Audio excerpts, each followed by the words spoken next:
नमस्ते, good afternoon. कैसे हैं आप लोग? Hope everything is fine.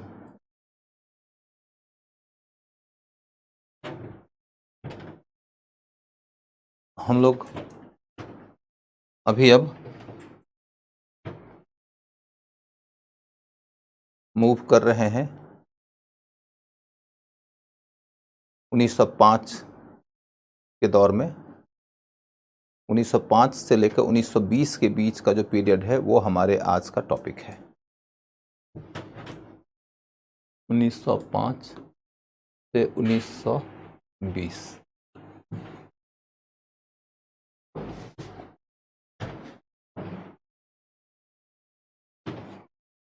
तो हम ये देखते हैं कि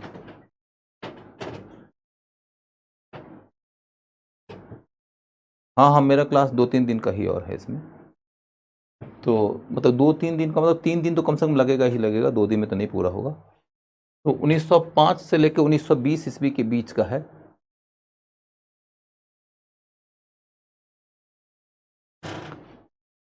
इस दौर में हमें क्या पढ़ना है, तो ये कि स्वदेशी आंदोलन हुआ,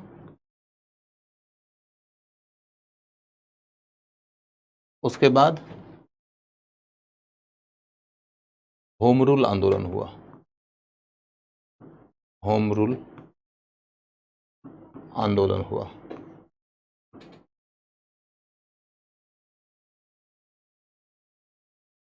स्वदेशी आंदोलन हुआ और फिर होम रूल आंदोलन हुआ। ये टॉपिक बड़ा है, इसके ऊपर क्वेश्चन बराबर आता रहता है, पीटी में भी और मेंस में भी। ये टॉपिक छोटा है, इसके बारे में ज़्यादा पढ़ने की जरूरत नहीं है। क्वेश्चन यहीं से आएगा, बता दूंगा जरूर, लेकिन क्वेश्चन वहीं से आएगा। तो आप ये देखिए कि जब हम स्वदेशी आंदोलन की पढ़ाई करेंगे तो स्वदेशी आंदोलन के तहत हमें क्या पढ़ना है। स्वदेशी आंदोलन के तहत की पढ़ाई में एक बात आती है कि यह आंदोलन कब हुआ, यह आंदोलन कहाँ हुआ,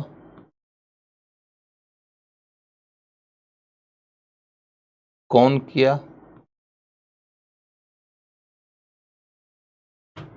फिर आंदोलन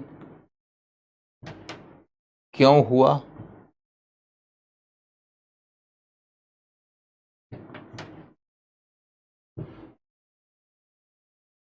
फिर आंदोलन के दौरान क्या हुआ। आंदोलन के दौरान क्या हुआ मतलब वही कि आंदोलन कैसे हुआ, कैसे हुआ, और फिर आंदोलन का परिणाम क्या निकला, परिणाम क्या निकला,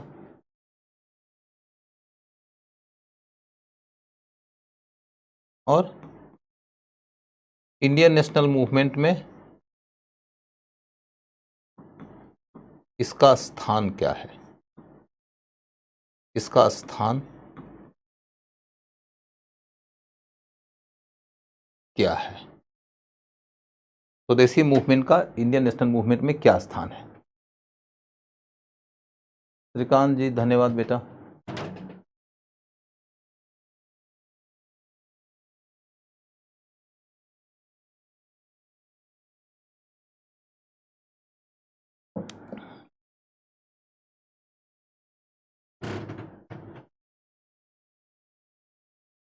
बेटा जाने की बात जो है, उस विषय पर मैं कुछ भी बोलूँगा ना तो ये बेसिकली जहाँ मैं हूँ उस प्लेटफॉर्म का कोड ऑफ कंडक्ट है उसका उल्लंघन हो जाएगा। इसलिए मैं इस जगह पर आपके सामने में कुछ भी नहीं बोलना चाहता, लेकिन ऐसी स्थिति है कि जिसमें जाना ही है जाना पड़ेगा। तो ये स्थिति है, तो इस वजह से इस विषय पर मैं आप लोगों के सामने में ना कुछ बोल सकता हूँ और न ही मैं ये कह सकता हूँ कि नहीं जाऊँगा। तो जाना बेटा सुनिश्चित है, और ये जो 3-4 दिन का क्लास होगा उस क्लास के बाद ही जाऊँगा। मॉडर्न इंडिया कंप्लीट हो जाएगा आज़ादी तक। उसके बाद फिर ऑप्शनल वाले जो बच्चे हैं उन बच्चों का जो मेडिवल इंडिया का कोर्स है वो कोर्स कंप्लीट करा दूंगा। जाने के ऊपर कोई अब देखो डाउट नहीं है, कोई सेकंड थॉट नहीं है, लेकिन मैं जा रहा हूँ या कि वो स्थिति है जिसके कारण मैं जा रहा हूँ, इन सब चीज़ों के ऊपर मैं अभी नहीं बोलूँगा। आप लोगों को यदि ये लग रहा है कि मैं जा रहा हूँ इसके लिए आप लोग यदि मुझसे नाराज़ होते हैं तो मैं तत्काल एक बात कह सकता हूँ कि ऐसा नहीं है कि मैं स्वैच्छिक तरीके से जा रहा हूँ ऐसा भी नहीं है कि मुझे यहाँ से ये कहा गया कि आप चले जाइए, लेकिन परिस्थिति ऐसी बन गई है कि जिस कारण जाने ही मात्र का एक विकल्प है। वो परिस्थिति मैं यहाँ पर क्लास में एक्सप्लेन करूँ ज़्यादा तो फिर वो परिस्थिति एक्सप्लेन करने से, चूँकि यहाँ के प्लेटफॉर्म का कोड ऑफ कंडक्ट वायोलेट होता है और मैं नहीं चाहता कि मैं जहाँ पे पढ़ा रहा हूँ वहाँ के अगेंस्ट कोई भी लॉजिक फॉर्मुलेट करूँ ताकि मैं किसी को दोषी बताऊँ, अपने को बड़ा अच्छा बताऊँ। इस सब तरह की चीज़ें मुझे नहीं जमती है, मैं नहीं करूँगा। लेकिन अभी आप लोगों के सामने बस इतनी ही बात बोलूँगा कि भाई स्थितियाँ ऐसी हैं कि जिसमें जाना ही होगा।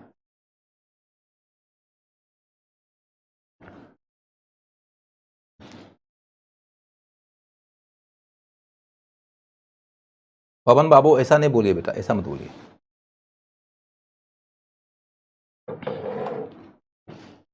तो अब देखो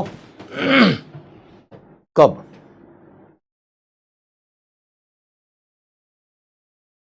कब की बात है तो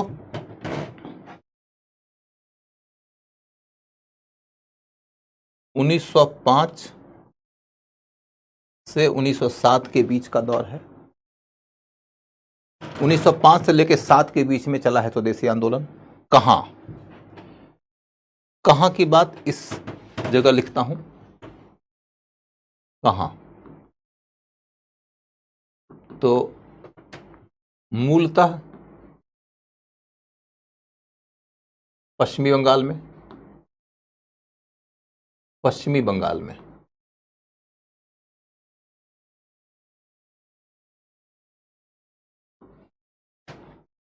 यहां पर यह आंदोलन सबसे ज्यादा प्रबल रहा है। उसके बाद फिर दूसरा कि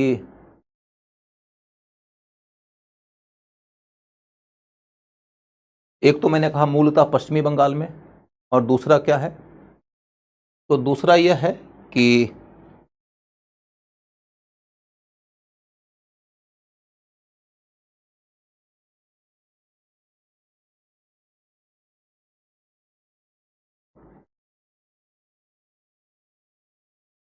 अभी मुझे पढ़ाने दो भाई, अभी मुझे पढ़ाने दो।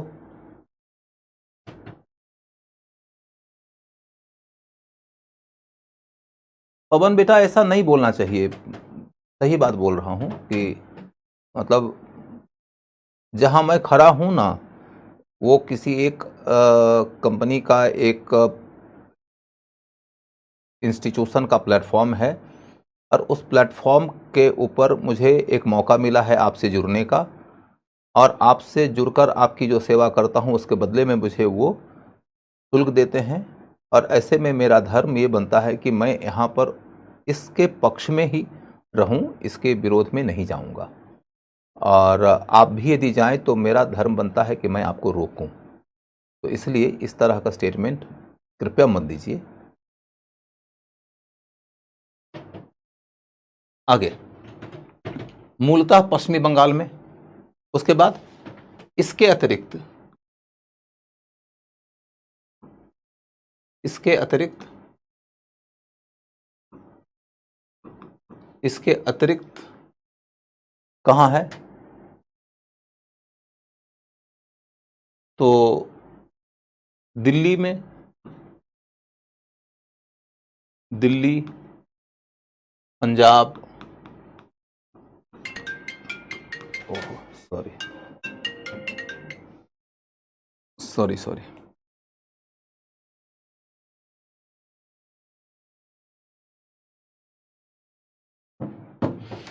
दिल्ली, पंजाब, बम्बई और तेलुगु भाषी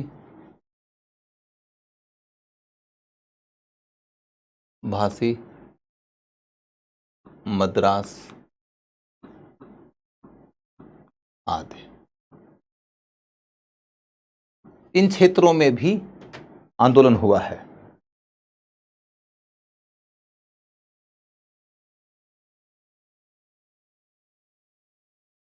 यानी कि आंशिक स्तर पर लगभग अखिल भारतीय था, अखिल भारतीय, आंशिक स्तर पर लगभग अखिल भारतीय था, आंशिक स्तर पर लगभग अखिल भारतीय, प्रबल स्तर पर सिर्फ वेस्ट बंगाल, प्रबल स्तर पर सिर्फ वेस्ट बंगाल, ये कहानी है। अब यहां पर ध्यान देने लायक बात यह है कि जब वेस्ट बंगाल की बात मैं कर रहा हूं तो इसमें यूपी और बिहार का इलाका, माफ करिए गलत बोल दिया, तो इसमें बिहार और उड़ीसा का इलाका भी शामिल है, क्योंकि उस समय तक बिहार और उड़ीसा पश्चिमी बंगाल का ही हिस्सा था। तो जब मैंने कहा वेस्ट बंगाल तो इसके अंतर्गत आप बिहार और उड़ीसा को भी शामिल कर लीजिएगा, नहीं तो लगेगा यार ये बहुत छोटे क्षेत्र में था ये। तो ये आंदोलन कब हुआ और कहां हुआ, इसका परिचय हो गया। अब अगला मुद्दा है कि आंदोलन कौन किया। तो कौन लोग उसमें शामिल हैं, उनमें से देखोगे कि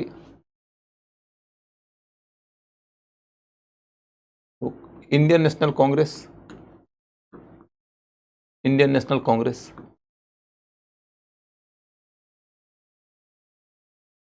इंडियन एसोसिएशन,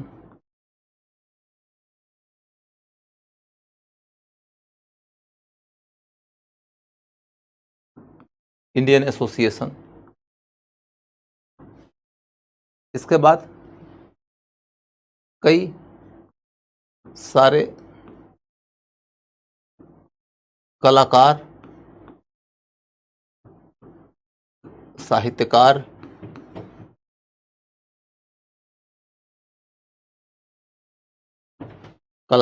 साहित्यकार, वैज्ञानिक,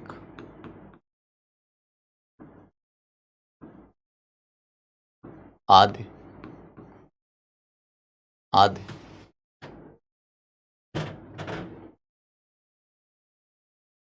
सामाजिक स्तर पर देखें तो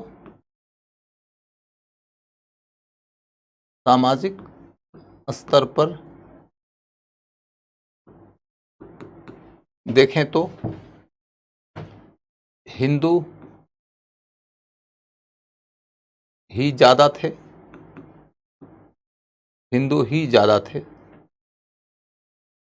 यानी कि हमने ये नहीं कहा कि सिर्फ हिंदू ने किया था, लेकिन हिंदू ही ज्यादा थे।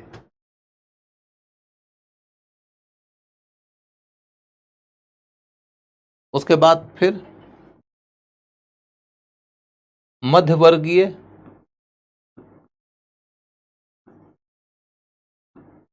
लोग ही ज्यादा थे,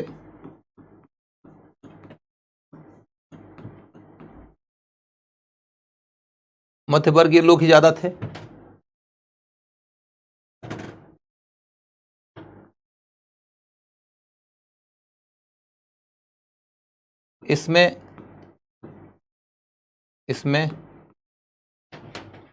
महिलाओं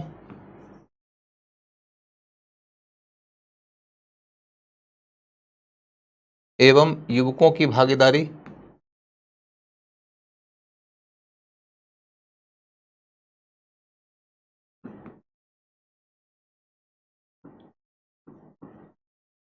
उल्लेखनीय है। इसमें महिलाओं और युवकों की भागीदारी उल्लेखनीय है।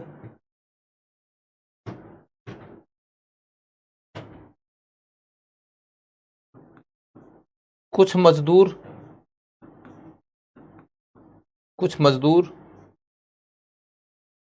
भी भागीदारी किए थे।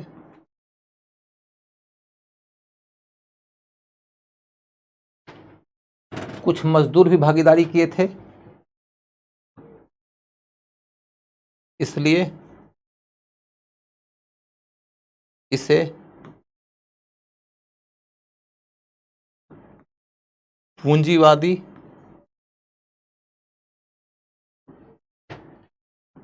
यानी कि बुर्जुआ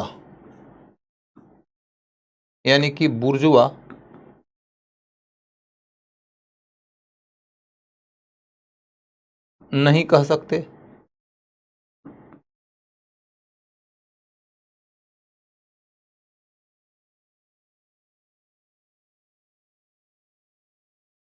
पूंजीवादी यानी कि बुर्जुआ नहीं कह सकते।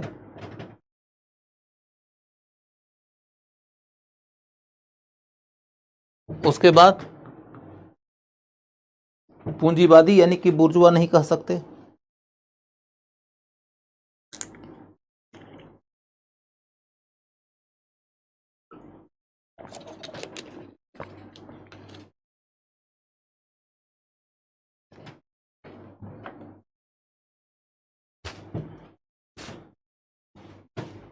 पूंजीवादी यानी कि बुर्जुआ नहीं कह सकते। उसके बाद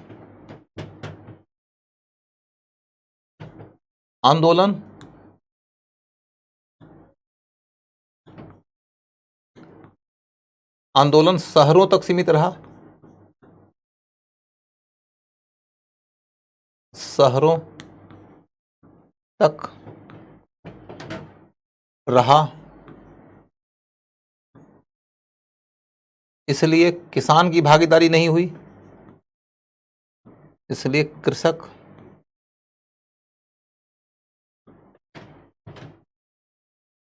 नहीं जुड़ पाए।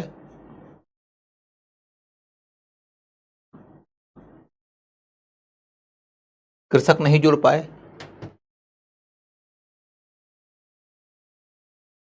तो यहां पर आपको मैंने क्या बताया कि आंदोलन में कौन लोग भागीदारी कर रहे थे। सबसे पहले देखो, हमने बताया कि इंडियन नेशनल कांग्रेस ने किया। तो ये एक संगठन है। तो संगठन के स्तर पर सबसे जो प्रधान संस्था थी उस समय, जो अंग्रेजों के विरोध की राष्ट्रीय संस्था थी, वो कांग्रेस ही थी। तो कांग्रेस ने ये आंदोलन चलाया है। कांग्रेस के अंतर्गत देखोगे कि तो दो तरह के लीडर्स थे, गर्मपंथी और नरमपंथी।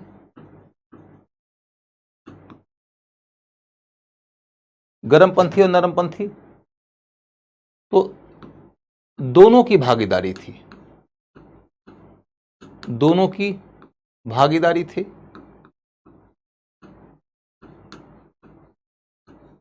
गर्मपंथी और नरमपंथी दोनों की भागीदारी थी।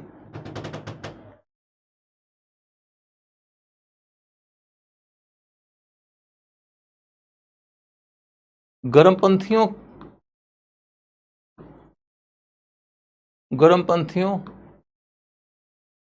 की सक्रियता ज्यादा थी।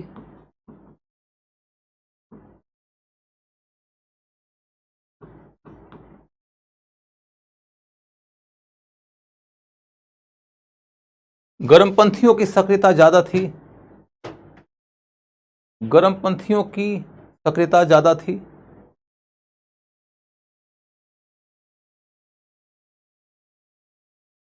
नेता के तौर पर देखें कि इसमें कौन लोग थे जो बतौर नेता इसमें ज्यादा सक्रिय नजर आते हैं। तो नरमपंथियों में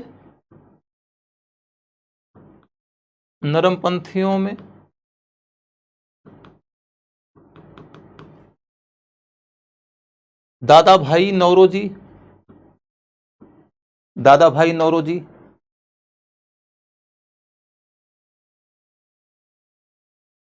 गोपाल कृष्ण गोखले,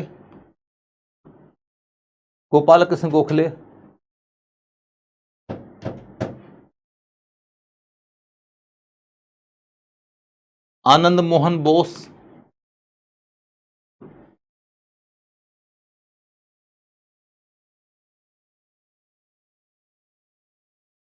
आनंद मोहन बोस, सुरेंद्र नाथ बनर्जी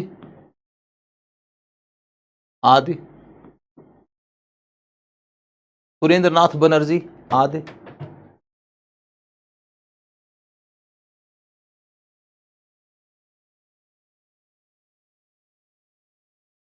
उसके बाद गर्मपंथियों में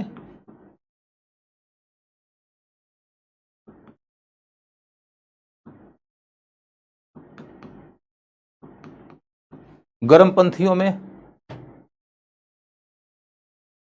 गर्मपंथियों में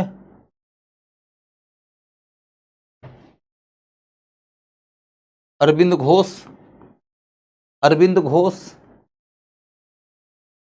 तिलक, लाला लाजपत राय आदि, लाला लाजपत राय आदि। अरविंद घोष नेशनल कॉलेज के प्रिंसिपल हुए थे।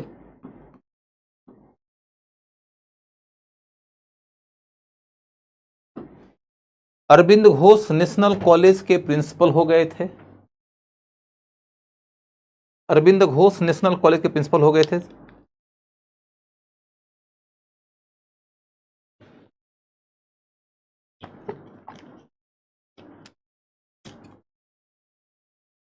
उसके बाद फिर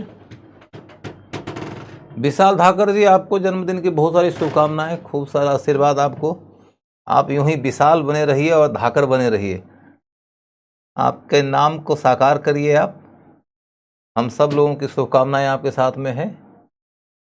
और इसके लिए यूपीएससी का एग्ज़ाम पास करिए। पास करने के माध्यम से आप आईएएस आईपीएस जो बनना चाहते हैं बनिए, और उस पद की गरिमा रखिए। उस गरिमा के साथ काम करते हुए एकदम दबंग की तरह काम करिए। दबंग की तरह काम करने का मतलब ये नहीं है कि हम दिखाएंगे कि हम कितना ताकतवर हैं। दबंग की तरह काम करने का मतलब है कि जो कार्य आपको सौंपा गया है उस कार्य को करने के दौर में आप झुकिए नहीं, आप किसी के दबाए दबिए नहीं। आपका जो कॉन्स्टिट्यूशनल दायित्व है, जो आपका ऑफिशियल सोशल एथिकल दायित्व है, आप उसका निर्वहन करिए, निर्भीक होकर करिए। ठीक है। तो अब चल के हम देखते हैं इधर कि नरमपंथियों में दादा भाई नौरोजी, गोपाल कृष्ण गोखले आदि आदि। गर्मपंथियों में कौन कौन है, तो नेता के बारे में जानकारी हो गई। इंडियन एसोसिएशन सुरेंद्र नाथ बनर्जी का ही एक ऑर्गेनाइजेशन था। हालांकि ये ऑर्गेनाइजेशन निष्क्रिय सा हो गया था क्योंकि सुरेंद्र नाथ बनर्जी स्वयं कांग्रेस के सदस्य हो गए थे। फिर भी नाम देने के लिए दे दिया, बाकी कोई खास बात नहीं। कई सारे कलाकार, साहित्यकार और वैज्ञानिक आदि भी शामिल हुए थे। तो इसके तहत चलकर देखेंगे कि कलाकार साहित्यकार के अंतर्गत देखो तो कलाकार में हम ले सकते हैं अवनींद्रनाथ टैगोर को। अवनींद्रनाथ टैगोर ने उसी दौरान भारत माता की पेंटिंग बनाया था। भारत माता की पेंटिंग उन्होंने बनाया।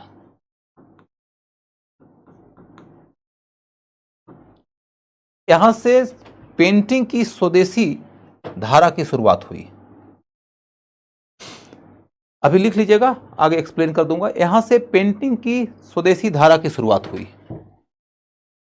पेंटिंग की स्वदेशी धारा की शुरुआत हुई।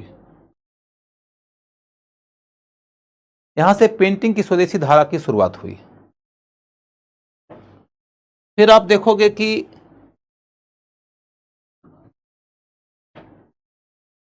साहित्यकारों के तहत रविंद्रनाथ टैगोर वो इसी दौरान लिखे थे अमर सोनार बांग्ला। वो साहित्य का सिपाही जिसके द्वारा रची गई दो रचनाएं, दो राष्ट्रों की राष्ट्रगान के रूप में शामिल कर ली गई। एक हमारा राष्ट्रगान है अपने देश का, जनगण मन अधिनायक जय हे भारत भाग्य विधाता, और दूसरा राष्ट्रगान बंगाल का, माने आज के बांग्लादेश का, अमार सोनार बांग्ला। तो उसके बाद फिर दूसरा है रमेंद्र त्रिपाठी। रमेंद्र त्रिपाठी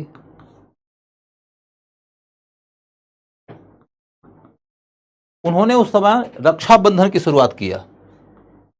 रक्षाबंधन, रक्षाबंधन की शुरुआत का मतलब ये मत समझिएगा कि रक्षाबंधन जो हमारा तीज त्योहार है उसकी शुरुआत इन्होंने किया, बल्कि उन्होंने एक तरीके से विभाजन के विरोध में, बंगाल का विभाजन हुआ था उसी के विरोध में स्वदेशी आंदोलन हुआ था, वो आगे पढ़ाने वाला हूं। तो उन्होंने बंगाल के विभाजन के विरोध में आपस की एकता का प्रतीक बनाकर एक दूसरे के हाथों में राखी बांधा, और इसके रास्ते कई सारे और लोगों ने इसकी प्रेरणा पाकर राखी बांधा, तो एकता को मजबूती मिली थी। ये साहित्यकार लोगों का योगदान है। उसके बाद फिर अगला है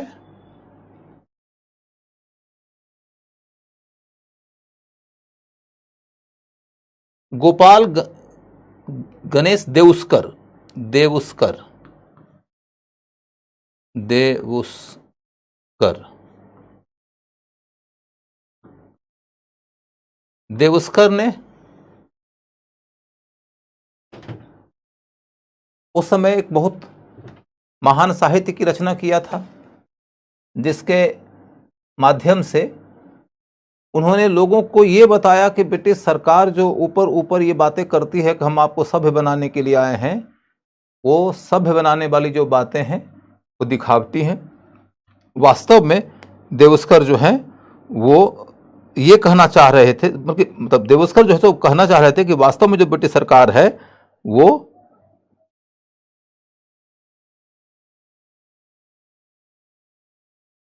वास्तव में जो ब्रिटिश सरकार है वो साम्राज्यवादी है, और साम्राज्यवादी हितों की पूर्ति के लिए वो सारे के सारे काम करती है। ब्रिटिश सरकार साम्राज्यवादी है और साम्राज्यवादी हितों की पूर्ति के लिए वो सारा काम करती है। आप में से कोई मुझे बता पाएगा कि देउस्कर की किताब का नाम क्या है? यदि कोई नाम बता दे तो मुझे बड़ी खुशी होगी। यदि कोई नाम बता दे तो मुझे बड़ी खुशी होगी।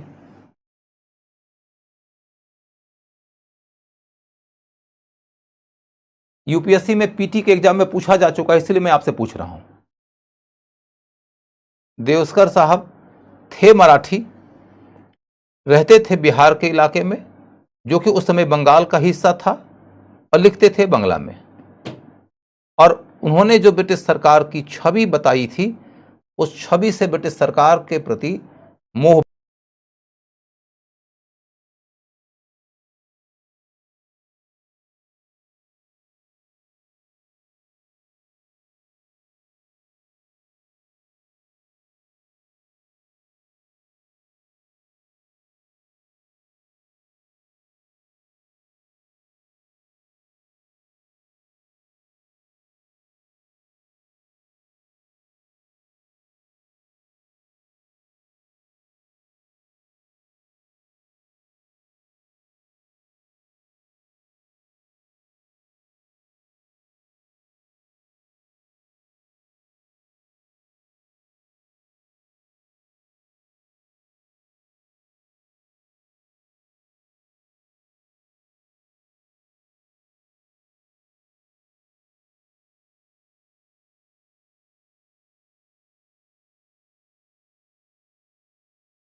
का शोषण करने वाली साम्राज्यवादी सरकार की है। क्लियर है? तो अब चलकर हम देखते हैं कि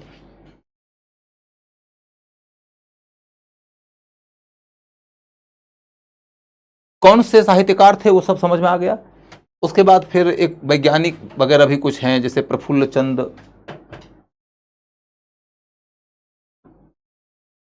चंद्र राय, बंगाल केमिकल्स की स्थापना इन्होंने किया था।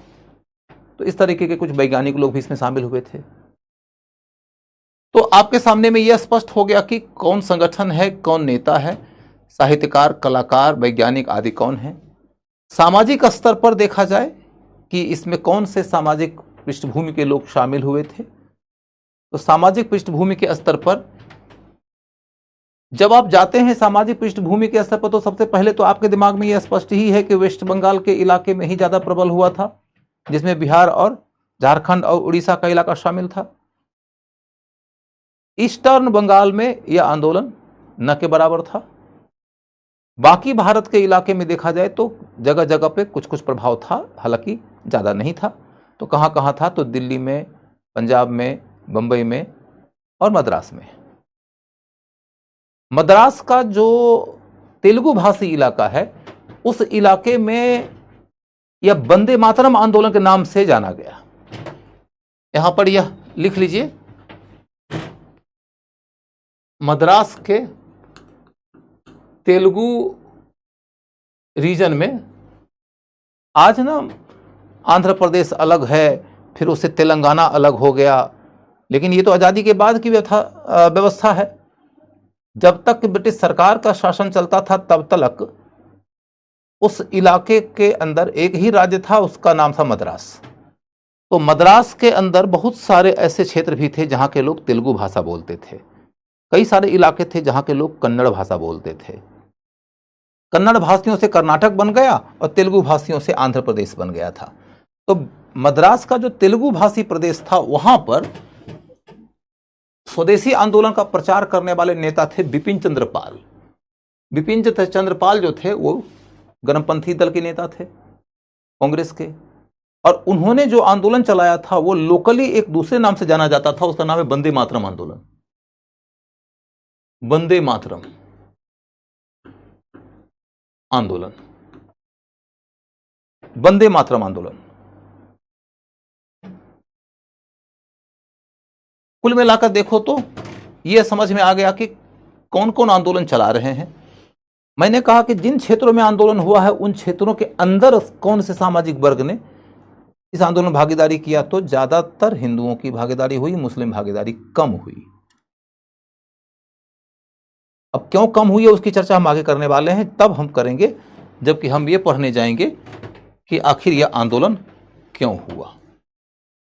क्यों हुआ के कारण को जब पढ़ेंगे तो समझ में आ जाएगा कि हिंदू भागीदारी क्यों, मुस्लिम भागीदारी कम क्यों।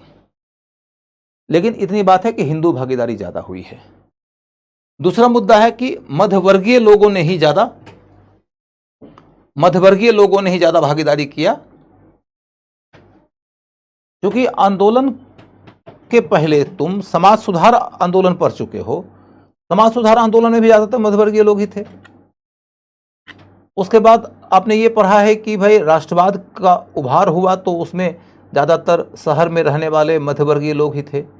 मध्यवर्गीय लोग माने जो पढ़े लिखे लोग हैं, जो थोड़े मोड़े व्यवसाय चलाते हैं, प्रोफेसर हैं, पत्रकार हैं, डॉक्टर हैं, या सिविल सेवा की तैयारी करते थे, कोशिश किए थे, नहीं हो पाए थे कामयाब। इसी तरह के लोग ज्यादातर इस आंदोलन में शुरुआती दौर में शामिल थे। उन्हीं लोगों ने आंदोलन का नेतृत्व भी किया था। तो इसमें मध्यवर्गीय लोगों की भागीदारी थी। और इसमें रिमार्क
तो कम्युनिस्ट इतिहासकार ये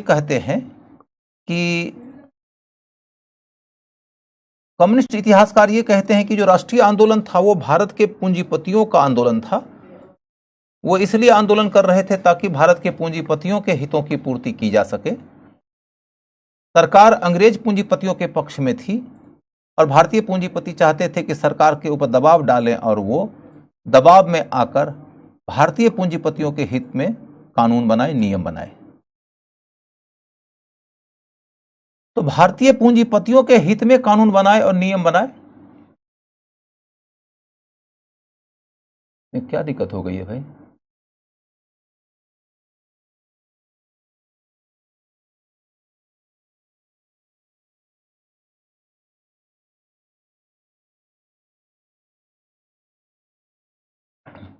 तो देखो बच्चों, एक सॉल्यूशन है, वो ये कि बीच बीच में चूंकि नेट फ्लक्चुएट किया है, अप एंड डाउन हुआ है, तो यहाँ के जो टेक्निकल टीम के लोग हैं उन लोगों ने ये कहा है कि क्लास कंटिन्यू कर लीजिए और जो रिकॉर्ड है वो पूरा हो गया है। तो जब रिकॉर्डेड वीडियो आपके लिए अपलोड किया जाएगा तो उसमें किसी तरह से फ्लक्चुएशन नहीं होगा। तो आपका यदि बीच में 2-4-5 मिनट का कभी कुछ गड़बड़ हुआ है तो उस गड़बड़ी को आप इसी तरीके से सुधार लीजिएगा, क्योंकि मुझे नहीं मालूम है कि कब नेट फ्लक्चुएट किया है।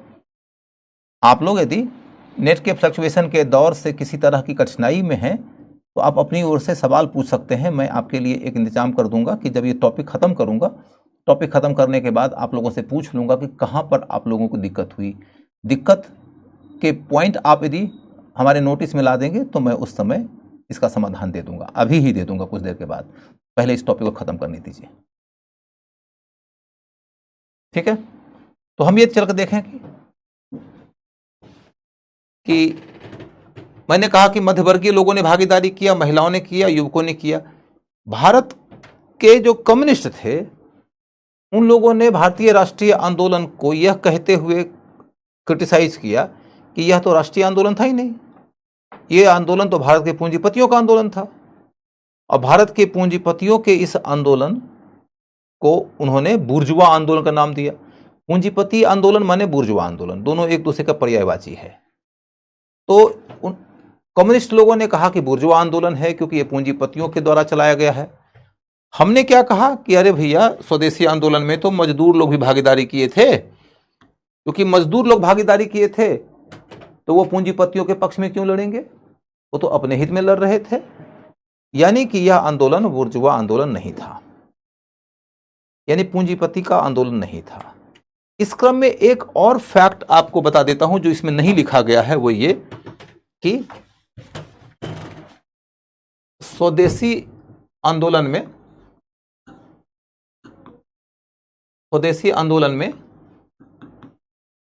बड़े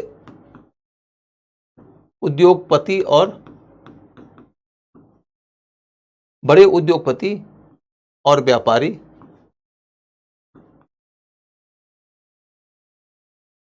शामिल नहीं थे। बड़े उद्योगपति और व्यापारी शामिल नहीं थे। स्वदेशी मूवमेंट में बड़े उद्योगपति और व्यापारी शामिल नहीं थे। स्वदेशी आंदोलन में बड़े उद्योगपति और व्यापारी शामिल नहीं थे। तो स्वदेशी आंदोलन एक ऐसा आंदोलन है जिसमें मध्य वर्ग के लोगों ने ज्यादा भागीदारी किया, उन्हीं ने नेतृत्व संभाला, इस आधार पर कि मध्य वर्ग के लोगों की विचारधारा यह है कि संपत्ति का निजी स्वामित्व बना रहे। इतने के आधार पर हम उस आंदोलन को पूंजीवादी आंदोलन नहीं कह सकते।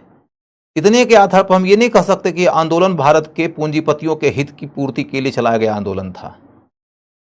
हमें यह भी देखना चाहिए कि इस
राष्ट्रवाद का उभार, राष्ट्रवाद का उभार और साम्राज्यवाद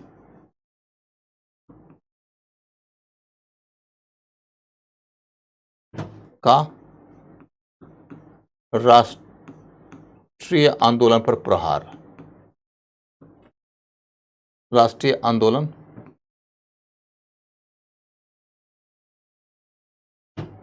पर प्रहार, राष्ट्रवाद का उभार और साम्राज्यवाद का राष्ट्रीय आंदोलन पर प्रहार।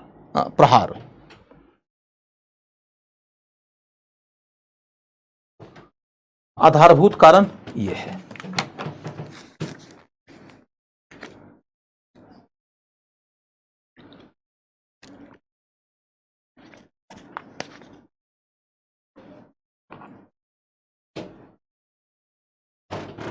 अब देखो कि इस पॉइंट को एक्सप्लेन करने के क्रम में यह समझना है कि बंगाल का विभाजन होने का क्या मतलब है। बंगाल विभाजन के बिंदु को थोड़ा एलेबोरेट कर रहा हूं, पॉइंट लिखिएगा। बंगाल विभाजन में कर्जन ने ईस्ट बंगाल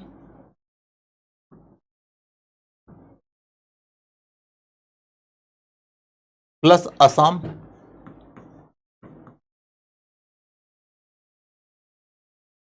को मिलाकर एक राज्य बना दिया, मिलाकर एक राज्य बनाया।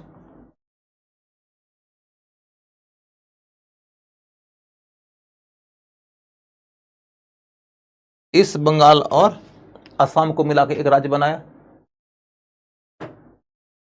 वंदना वर्मा, तुम क्या बोलना चाहती हो बेटा? तुम पूछेगी तब ना। मैं देखो, तुम भी समझा करो कि मैं बार बार यदि कमेंट बॉक्स में देखा करूंगा तो फिर मैं पढ़ा नहीं पाऊंगा, क्योंकि कमेंट बॉक्स में यदि 2 4 5 कमेंट आए तो मैं देख लूं और मैं उससे आपका कुछ सॉल्यूशन भी कर दूं। लेकिन कमेंट बॉक्स में बेटा सैकड़ों सैकड़ों की संख्या में कमेंट्स होते हैं। यदि मैं एक एक कमेंट देखने लगूंगा तो तुम मेरे जगह पे आके देखो, तुमको लगता है कि फिर तुम पढ़ा पाओगी? सारे बच्चों को ये बात समझना पड़ेगा कि कमेंट बॉक्स देखने का जो आग्रह है आपका हमारी ओर से, वो आपका आग्रह मेरी परिस्थितियों की समझ पर आधारित नहीं है। मैं सैकड़ों हजारों बच्चों का कमेंट देखूंगा तो मैं बिल्कुल नहीं पढ़ा पाऊंगा।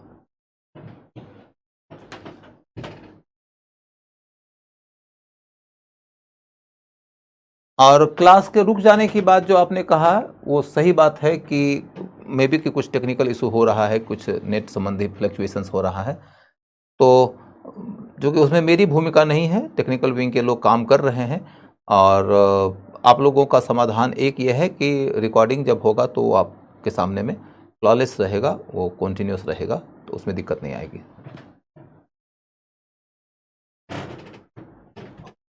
और ऐसे भी मैं अभी पॉइंट्स निकाल रहा हूं, सब पॉइंट को एक्सप्लेन करूंगा, तो हो सकता है कि उस समय नेट का कनेक्शन कंटिन्यू करे तो कोई दिक्कत नहीं आए।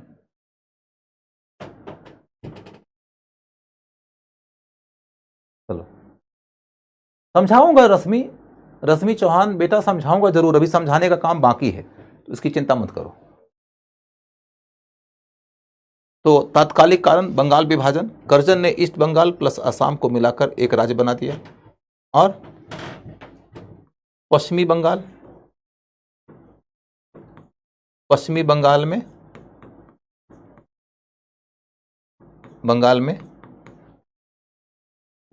आज का वेस्ट बंगाल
भाषा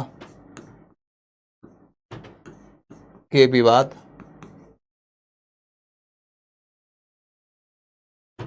को बढ़ावा देने के लिए।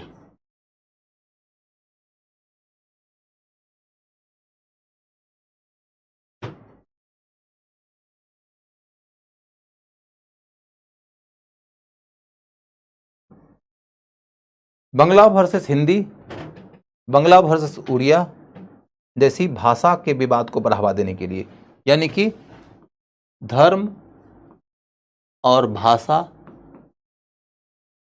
आधारित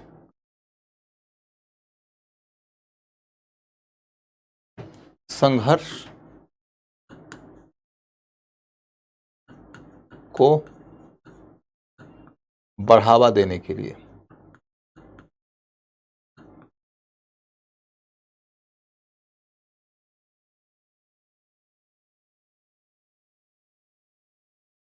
धर्म और भाषा आधारित संघर्ष को बढ़ावा देने के लिए, धर्म और भाषा आधारित संघर्ष को बढ़ावा देने के लिए।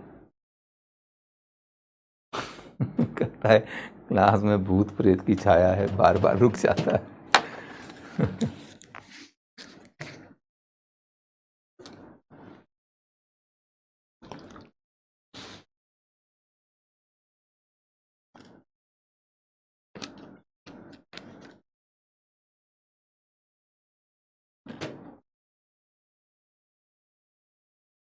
चलिए चलिए,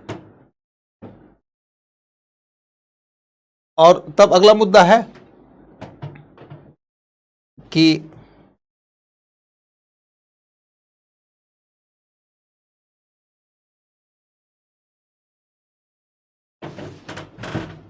बंगाल विभाजन का विरोध क्यों, बंगाल विभाजन का विरोध क्यों, बंगाल विभाजन का विरोध क्यों। तो पहला पॉइंट, बंगाल को यदि भाषा आधारित, बंगाल को यदि भाषा आधारित बांटा गया होता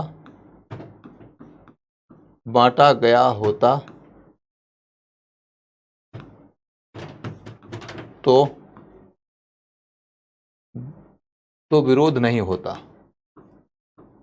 विरोध नहीं होता। बंगाल को यदि भाषा आधारित बांटा गया होता तो विरोध नहीं होता।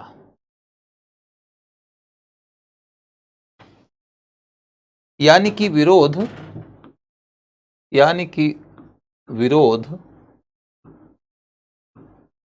बंगाल के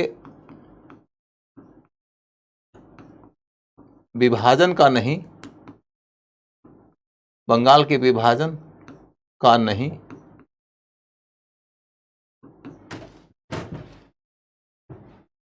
बल्कि विभाजन के फॉर्मूले का हुआ था।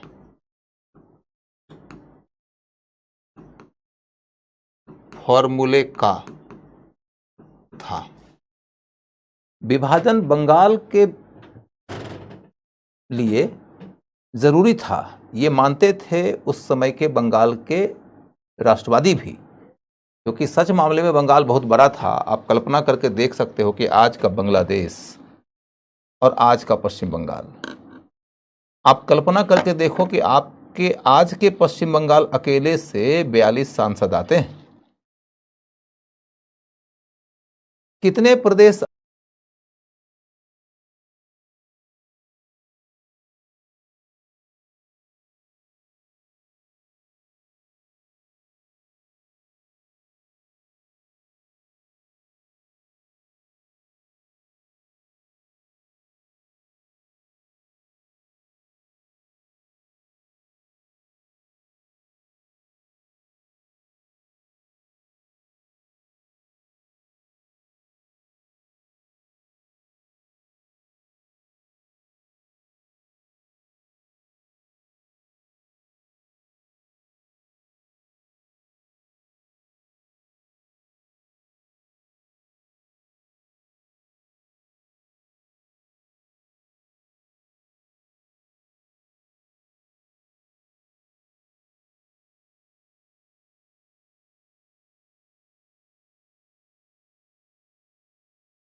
राज्य बना, और उस समय कहां कोई विरोध हुआ।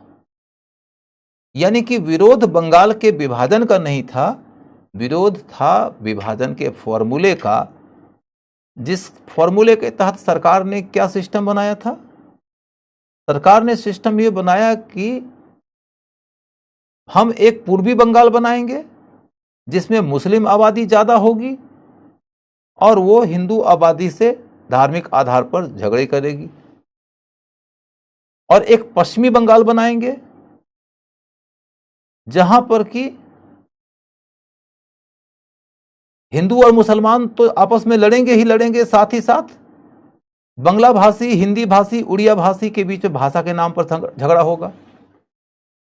तो सरकार जानबूझकर ऐसा विभाजन कर रही थी जिससे कि बंगाल का ईस्टर्न और वेस्टर्न दोनों पार्ट सांप्रदायिक और भाषाई संघर्ष का अड्डा बन जाए, और यदि ऐसा होगा तो उनकी एकता कमजोर पड़ेगी, तो राष्ट्रवाद कमजोर पड़ेगा, तो राष्ट्रीय आंदोलन कमजोर पड़ेगा, तो साम्राज्य की आयु लंबी होगी। यानी कि जो विभाजन का फॉर्मूला है वो साम्राज्यवादी हितों की पूर्ति के लिए बनाया गया है, और इसीलिए विभाजन के फैसले का विरोध हो रहा है। समझ गए आप लोग। अब अगला मुद्दा कि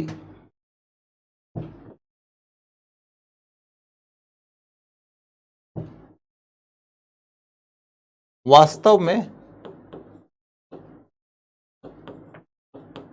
विरोध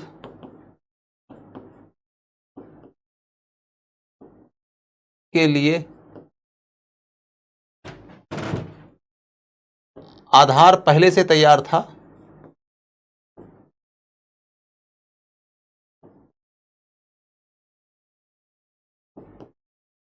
क्योंकि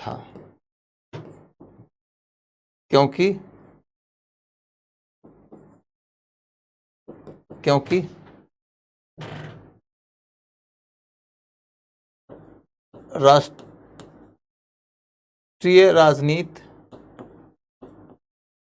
राजनीति को स्वराज की ओर आज न कल तो जाना ही था।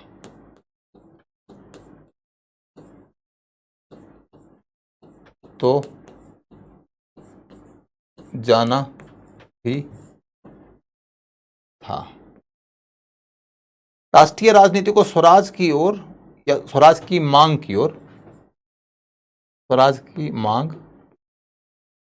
की ओर आज न कल तो जाना ही था। दूसरी बात कि सरकार भी एक के बाद एक उपेक्षा और दमन की नीति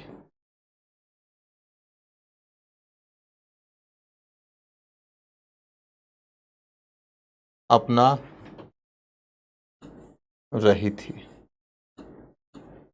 सरकार भी एक के बाद एक उपेक्षा और दमन की नीति अपना रही थी।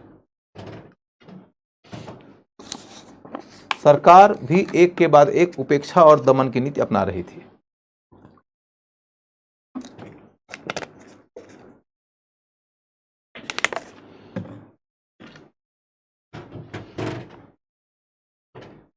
जैसे कि सुधार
प्रबल हुई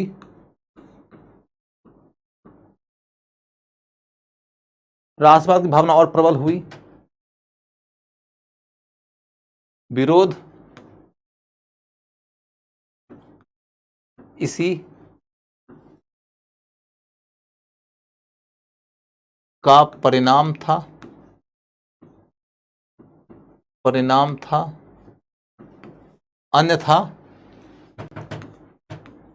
अन्यथा यदि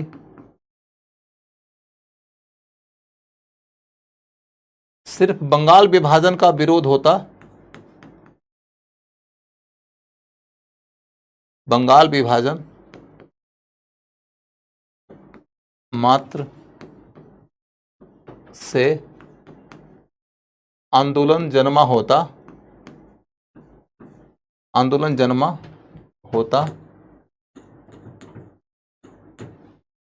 तो बंगाल विभाजन मात्र से आंदोलन जन्मा होता तो विभाजन को रद्द करने भर की मांग होती, विभाजन को रद्द करने भर की मांग होती, विभाजन को रद्द करने भर की मांग होती।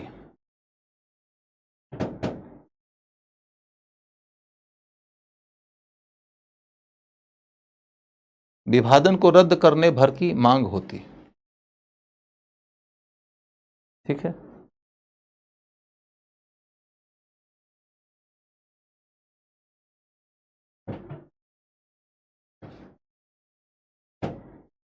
बी पॉइंट में यह है कि वास्तव में विरोध के लिए आधार पहले से तैयार था, क्योंकि राष्ट्रीय आंदोलन को स्वराज की मांग की ओर आज न कल तो जाना ही था।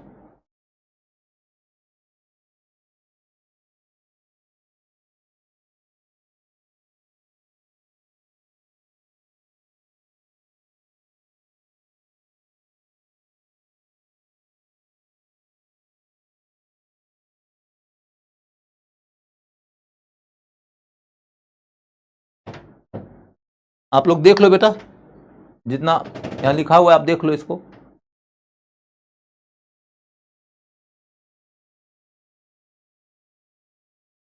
यदि ऐसा हो गया तो अब मैं आगे बढ़ूं।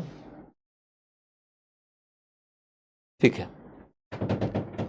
अब अगला मुद्दा है कि इस आंदोलन का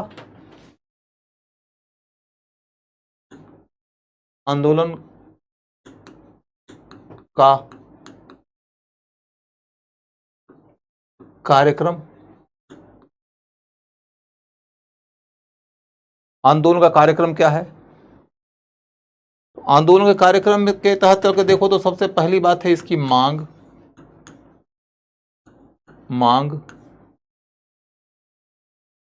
इसकी मांग थी स्वराज।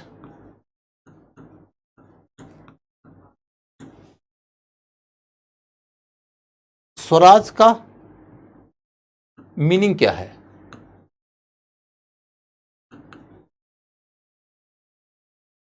यदि इसकी मांग थी कि हमें स्वराज चाहिए तो स्वराज का मीनिंग क्या है। तो नरमपंथी और गरमपंथी,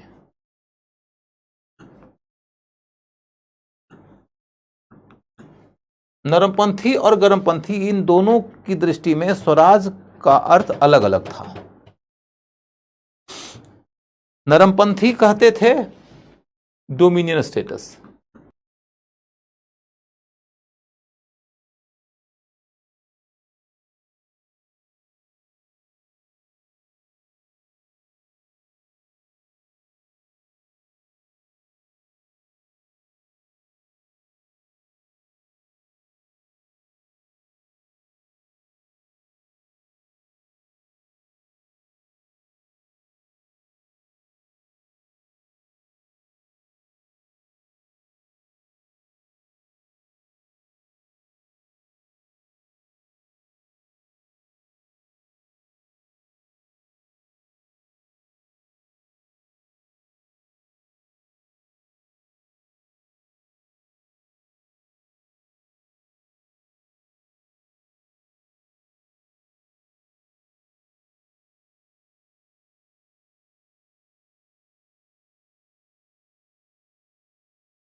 समय मिलने के बाद देख लिया करिए, और नहीं मिले तो कोई बात नहीं, क्लास ही सफिशियंट है। लेकिन मेरा अपने सुझाव ये रहता है कि देखो बच्चों, ये बात है कि मैं आपके सामने अभी हो सकता है अब 3-4 दिन में क्लास मेरा कंप्लीट हो जाएगा, फिर आपका क्लास लेने के लिए मैं उपस्थित नहीं हो पाऊंगा। अब मेरे बाद जो टीचर आएंगे वो भी विद्वान टीचर होंगे, अच्छे टीचर होंगे, कोई ना कोई होंगे ही। उनसे पढ़िएगा, उनसे पढ़िएगा तो उनसे लाभ उठाइएगा। इसके अलावे यदि आपको हमसे पढ़ना ठीक लगता है तो फिर आप कहीं ना कोई माध्यम से तो मिल ही जाते हैं। कभी टेलीग्राम पे मिल जाएंगे, कभी यूट्यूब पे मिल जाएंगे, कहीं कोई ना कोई तरीके से मिल ही जाएंगे। ऐसा तो है नहीं कि हम दृश्य से बाहर हो जाएंगे। और फिर कहते खोजने से भगवान मिल जाता है आदमी को, तो आदमी है, साधारण आदमी तो मतलब पता चला कि उंगलियों के एक क्लिक के ऊपर मिल जाता है। तो इसलिए वो कोई बहुत मुश्किल चीज़ नहीं है। कम से कम इधर यूट्यूब वगैरह के रास्ते से तो कई तरह की सेवाएं चलती ही रहती हैं। और कोचिंग इंस्टीट्यूट में एक जगह बच्चा पढ़ता है तो व्यवस्थित तरीके से उसका कोर्स खत्म हो जाता है, और व्यवस्थित तरीके से नोट्स बन जाता है, उसके टेस्ट वेस्ट हो जाते हैं, उसके लिखने वगने की जो क्रियाएं हैं वो कॉन्टीन्यूटी में चलती है, तो इम्प्रूव हो जाता है राइटिंग उसका। तो कोचिंग तो ज़रूरी है, आप जहाँ पढ़ रहे हैं वहाँ आप सर्वोत्तम लाभ उठाते रहिए। और इसके अलावे बहुत सारी चीज़ें तो ऐसी भी होती हैं जो कि आज के डेट में निःशुल्क रूप से मिल रही होती हैं। तो उन चीज़ों से जुड़ने के लिए किसी से शुल्क लेने की ज़रूरत नहीं है, किसी को शुल्क देने की ज़रूरत नहीं है। तो आप कई जगहों पे यात्रा किया करिए। मैं तो कहूँगा कि आप लोगों को चाहिए कि थोड़ा थोड़ा अंग्रेजी के चैनल भी देखा करिए। जैसे बार एंड बेंचेज करके जो यूट्यूब चैनल है, मेरा ये सजेशन है कि आप में से हर किसी को देखना चाहिए। कोशिश करिए कि धीरे धीरे थोड़ी थोड़ी अंग्रेजी भी समझ में आ जाए, क्योंकि वहाँ पर आपको ये पता चलेगा कि किसी विषय पर एक दिन स्पीच देने के लिए कौन आए। तो स्पीच देने के लिए आ गए चीफ जस्टिस ऑफ इंडिया। अब तुम लोगों में से किसी को हो सकता है कि भाई लगता होगा कि चीफ जस्टिस ऑफ इंडिया तो मोदी जी के खिलाफ फैसला दे रहे हैं, किसी को लगता होगा अरे मोदी जी को असली तो यही सबक सिखाएंगे। इस एंगल से आप इन सब लोगों को देखा ही मत करिए, आप अपने को विद्यार्थी बना लीजिए। विद्यार्थी बना लेंगे तो आप सीख पाएंगे। यदि आप झंडा बरदार हो जाएंगे तो आप सिर्फ झंडा ही उठा पाएंगे। आईएएस बनना है तो झंडा बरदारी बनना, झंडा बरदारी करना छोड़ दो। वंस अगेन आई रिपीट कि मेरा कहना है कि आप यदि ये सोचते हैं कि जो ये जस्टिस है वो मोदी जी के उंगली के इशारे पर नाचता है, ये जस्टिस है जो कि मोदी जी के वश में नहीं है, तो ये सब आपकी अपनी सामान्य समझ के लिए आप कर सकते हो। लेकिन as a student, if you want to learn the maximum and want to qualify the exam, तो मेरा सजेशन है कि आप इस नज़रिए से चीज़ों को देखा मत करो। हर आदमी को इस तरीके से देखो कि आपको क्या सिखा सकता है। तो इसलिए मेरा सुझाव है कि बार एंड बेंचेस वगैरह का जो यूट्यूब चैनल है वो देखा करिए। देश के बड़े बड़े लॉयर्स, देश के बड़े बड़े जस्टिसेस, वर्तमान से लेके भूतपूर्व चीफ जस्टिस तक, सब आपको कई सारे विषयों पे स्पीच देते नजर आएंगे। वहां से जो आपका विजडम डेवलप होगा, उस विजडम का जवाब नहीं होता है।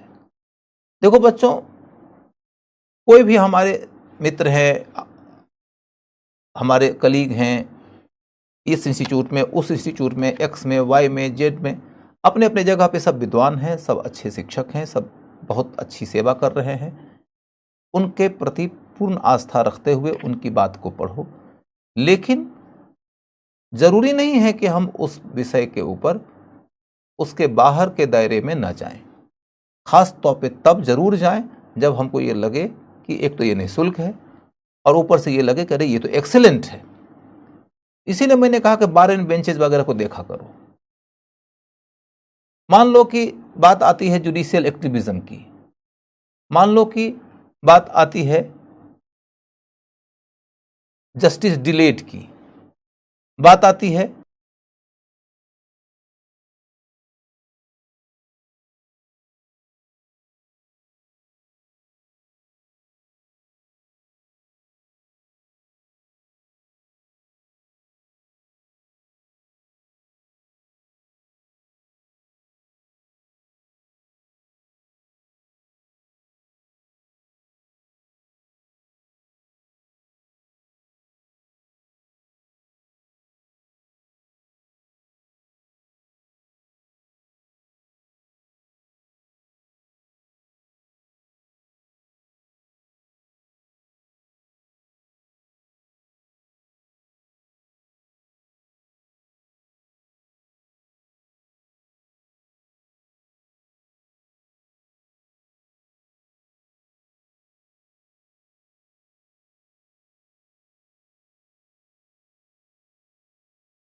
ऐसे ही विदूषक बना के छोड़ देंगे। आपकी मुट्ठी में है कि कौन नायक है कौन विदूषक है। लेकिन यदि आप सच में सीखना चाहते तो ऐसे विद्वानों से सीखा करिए। समझ गए?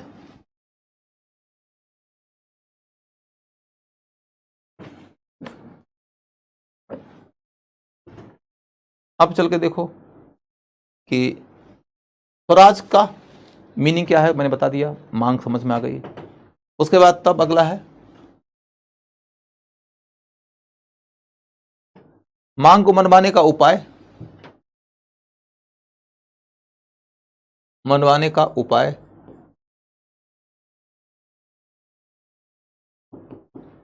वो कौन से उपाय हैं जिस रास्ते मांग को मनवाया जा सकता था?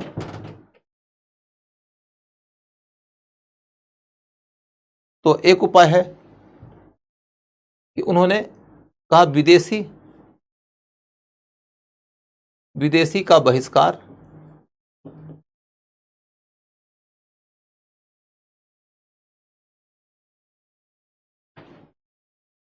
स्वदेशी का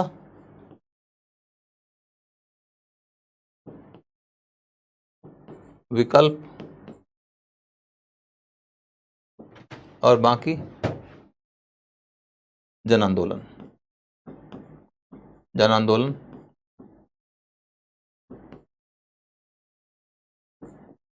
के अन्य उपाय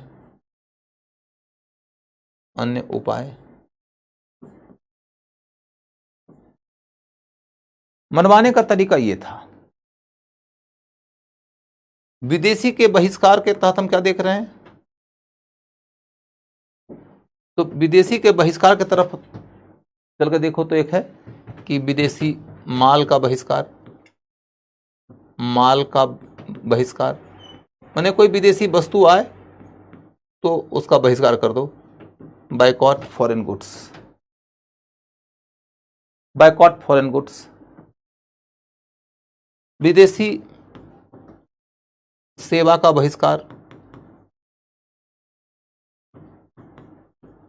माने विदेशी जो शिक्षा संस्थान है उसमें हमारे बच्चे नहीं पढ़ेंगे, हमारे बच्चे अंग्रेजों के द्वारा बनाए गए स्कूल में नहीं पढ़ेंगे। विदेशी संस्कृति का बहिष्कार, संस्कृति का बहिष्कार। अब इसमें आगे बढ़ेंगे तो विदेशी सरकार की नौकरी में नहीं जाएंगे, आगे और बढ़ेंगे तो सरकार की सेना में नहीं जाएंगे। इन सब का बहिष्कार हो सकता है। तो बहिष्कार का दायरा व्यापक हो सकता है। और जब हम विदेशी वस्तु का बहिष्कार करेंगे तो क्या करेंगे? उसके जगह पर स्वदेशी वस्तु, स्वदेशी वस्तु, स्वदेशी शिक्षा, स्वदेशी कला आदि का विकल्प, आदि का विकल्प लिया गया। स्वदेशी वस्तु का बहिष्कार, विदेशी वस्तु का बहिष्कार तो स्वदेशी वस्तु आएगी। माने इंग्लैंड के इंडस्ट्री में तैयार हुआ माल इंडिया के बाजार में नहीं खरीदा जाए, यह बहिष्कार है। तो बहिष्कार का मतलब यह हुआ कि भारत के लोग ये चाहते थे, जो राष्ट्रवादी थे वो ये चाहते थे कि भारतीय उद्योग को बल मिले। और भारतीय उद्योग को बल मिलेगा कैसे? तो तब मिलेगा कि जब भारत के जो उद्योगपति हैं उनके द्वारा उत्पादित वस्तुओं को बाजार मिलेगा। बाजार कैसे मिलेगा? तब जब विदेशी वस्तुओं के ऊपर भारी मात्रा में आयात कर लगाया जाएगा। जब उनके ऊपर आयात कर लगाया जाएगा तो उनकी वस्तुएं महंगी हो जाएंगी। उनकी वस्तुएं महंगी हो जाएंगी तो फिर उनकी वस्तुओं के जगह पर कंज्यूमर भारतीय उद्योगपतियों के उत्पादित वस्तुओं को खरीदेगा।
राष्ट्रवादियों ने कहा कि सरकार के वश में है कि वो चाहे तो विदेशी वस्तु को रोक दे, नहीं रोकती, चाहे तो विदेशी वस्तु पे कर लगा के उसे महंगी कर दे, नहीं करती। क्यों करेगी? वो तो साम्राज्यवादी है, साम्राज्यवादी हितों की पूर्ति करने के लिए काम करती है। लेकिन जनता के हाथ में एक बात है, हमारी सरकार भले नहीं है, लेकिन यदि हमने डिसाइड कर लिया तो ब्रिटिश उद्योगों की वस्तुएं नहीं बिकेगी। कैसे? हम उनका माल खरीदेंगे ही नहीं। कानून बना के हम उनका आना नहीं रोक सकते, कानून बना के हम उनके माल को महंगा नहीं कर सकते। तो जनता से ही अपील किया गया राष्ट्रवादियों की ओर से, मत खरीदो विदेशी वस्तु, खरीदो देसी वस्तु। यहां तक कहा गया कि यदि देसी वस्तु का मूल्य थोड़ा ज्यादा हो तो भी खरीदो, देसी वस्तु की क्वालिटी यदि विदेशी वस्तु से थोड़ी सी कम की हो तो भी खरीदो। और यह कहा गया कि यदि तुमने विदेशी की जगह पर देसी वस्तु खरीदा तो समझ लेना कि तुमने स्वराज की लड़ाई में योगदान किया। तो ये तुम बाजार से सिर्फ वस्तु नहीं खरीद के लाते हो, तुम स्वराज की लड़ाई लड़ रहे हो, और स्वराज की लड़ाई में ये योगदान माना जाएगा। तो देखो किस तरीके से उन्होंने राष्ट्रवाद से जोड़ दिया बाजार को। और फिर दूसरी बात जो गौर करने लायक है वो ये कि वो कह रहे हैं कि बहिष्कार सिर्फ और सिर्फ वस्तु का नहीं होगा।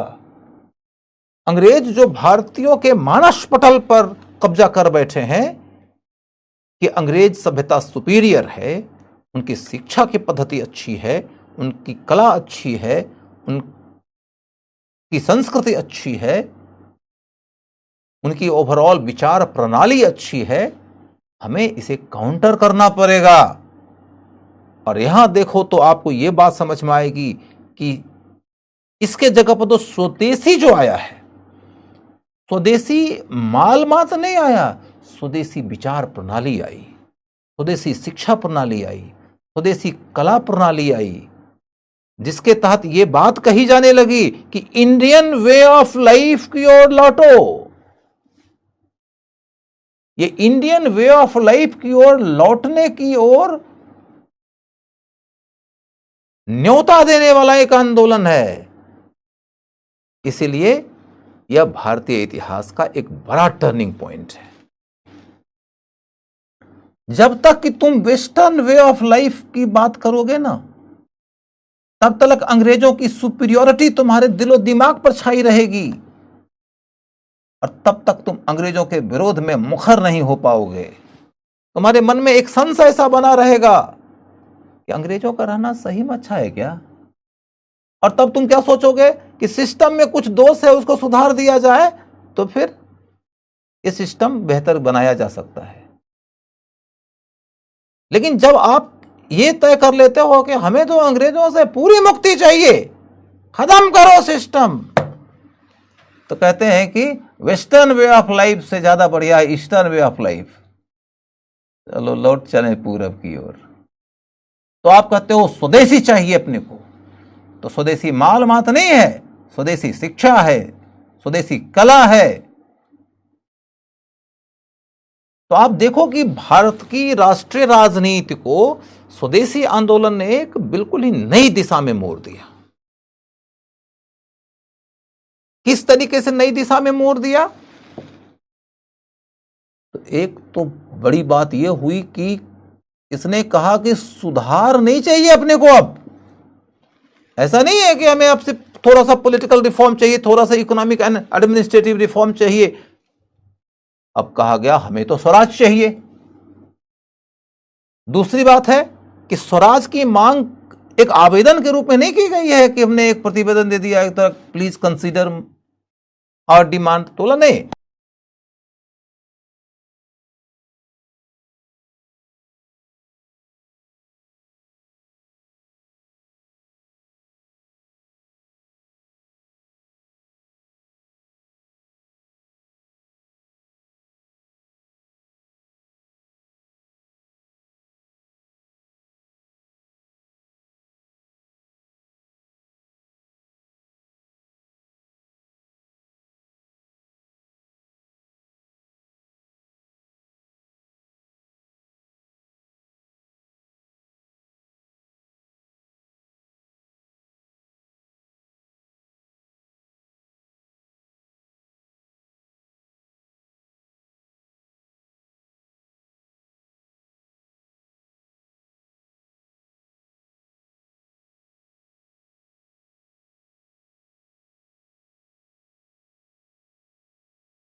नई शिक्षा प्रणाली शुरू हो जाती है।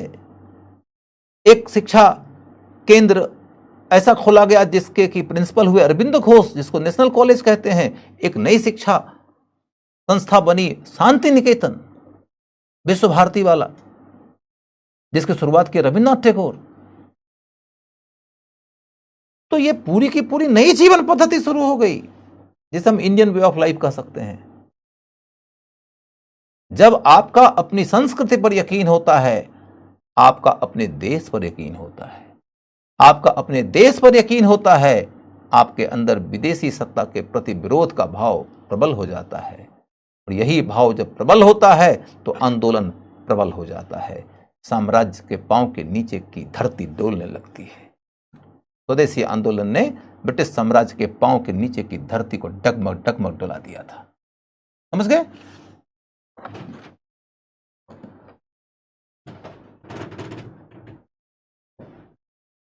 अब चल के देखो कि मांग को मनवाने का तरीका मालूम हो गया। तब है इसका प्रभाव।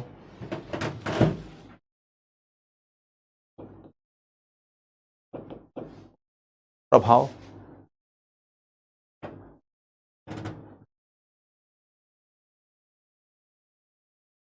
प्रभाव में क्या है? तो पहला पॉइंट, स्वराज मिला क्या?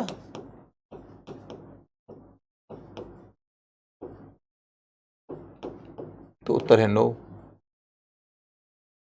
स्वराज नहीं मिला।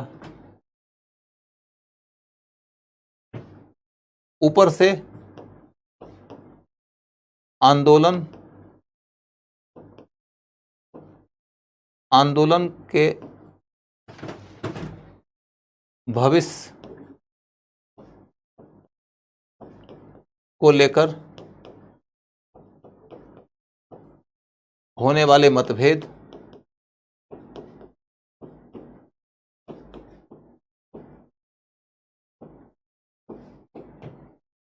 के कारण,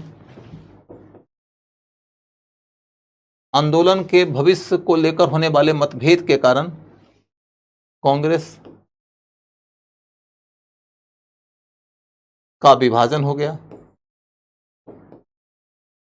कांग्रेस का विभाजन हो गया।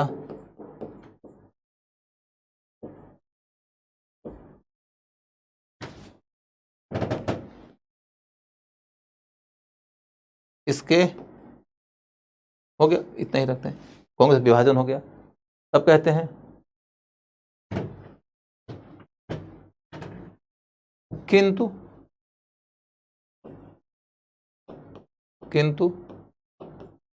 इसे विफल नहीं कहा जा सकता। इसे विफल नहीं कह सकते।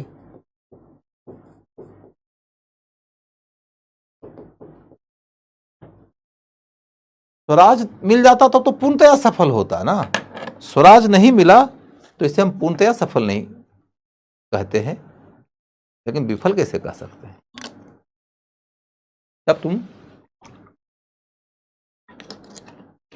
यूपीएससी की तैयारी कर रहे हो और यूपीएससी की तैयारी करते हुए तुमने खूब जम के परिश्रम किया, और परिश्रम करने के बाद एग्जाम में अपियर हुए, पहला अटेम्प्ट दिए, और पहले अटेम्प्ट में तुम्हारा 1 नंबर से पीटी रुक गया।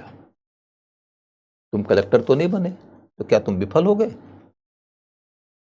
नहीं, तुमने तैयारी खूब किया था, बस 1 नंबर से रुक गया पीटी। अगले बार जब तुम एग्जाम दोगे तो तुमको पिछले बार की तैयारी की पृष्ठभूमि के आधार पर और अधिक गहराई में उतरने का मौका मिलेगा, और अधिक रिवाइज करने का मौका मिलेगा, और अधिक पीटी के क्वेश्चन प्रैक्टिस करने का मौका मिलेगा, आंसर राइटिंग का मौका मिलेगा।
उसके बाद तुम रोज 3 घंटा 4 घंटा लिखने का प्रैक्टिस करते हो, ताकि तुम्हारा राइटिंग स्पीड बहुत अच्छा हो जाए, ताकि तुम्हारा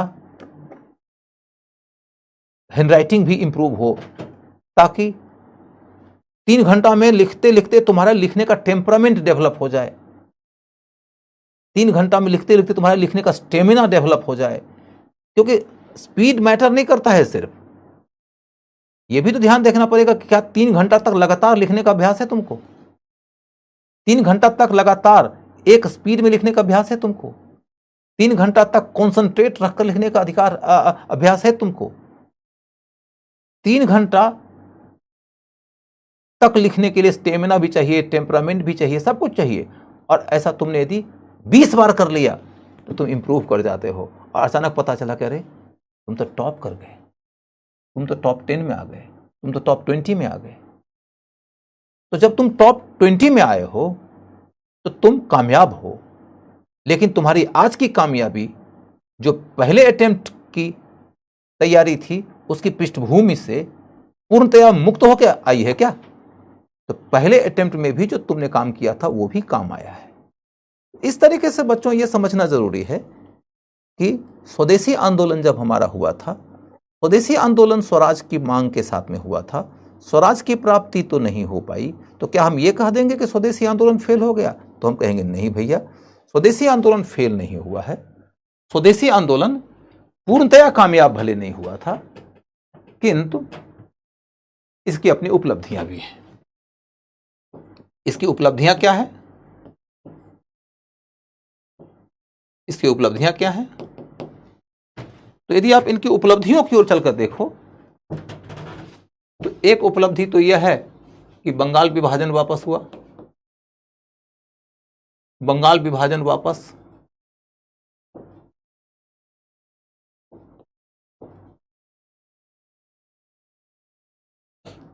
बंगाल विभाजन वापस हो गया। उसके बाद दूसरी उपलब्धि क्या है?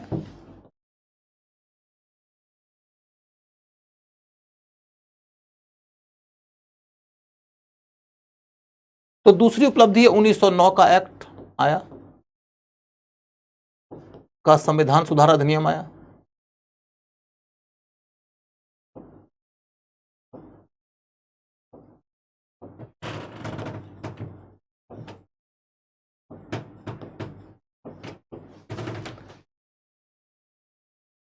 जब 1909 के संविधान सुधार अधिनियम को पढ़ोगे तो तुमको यह पता चलेगा कि सरकार ने मामूली से ही सुधार किए हैं, क्योंकि सरकार को यह लगा कि स्वदेशी आंदोलन जिन्होंने किया था वो अब नरमपंथी और गरमपंथी के खेमे में बट के कमजोर हो गए हैं, तो अब ज्यादा सुधार करने की क्या जरूरत है।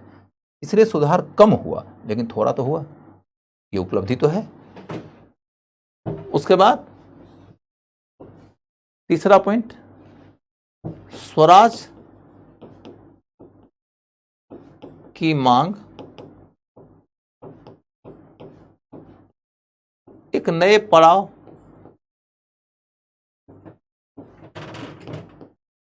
की ओर ले गई। स्वराज की मांग इंडियन नेशनल मूवमेंट को एक नए पड़ाव की ओर ले गई। The demand of Swaraj took the Indian national movement to a new next level। इसके पहले सुधार की मांग होती थी, राष्ट्रीय आंदोलन अब मैच्योर तो होता दिख रहा है, राष्ट्रीय आंदोलन अब एडल्ट होता हुआ दिख रहा है। स्वराज की मांग अपने आप में राष्ट्रीय आंदोलन के लिए एक नए पड़ाव की तरह है, समझ गए? उसके बाद तब अगला पॉइंट, स्वदेशी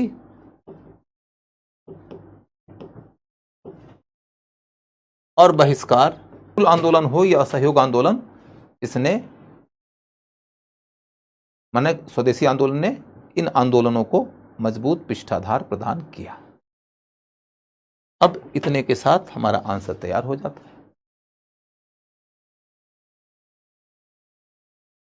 इंडस्ट्री, शिक्षा, कला, हाँ एक साहित्य भी दे देना, शिक्षा, साहित्य, कला। इंडस्ट्री, शिक्षा, साहित्य, कला, इतिहास लेखन, जीवन पद्धति आदि को नई दिशा दिया।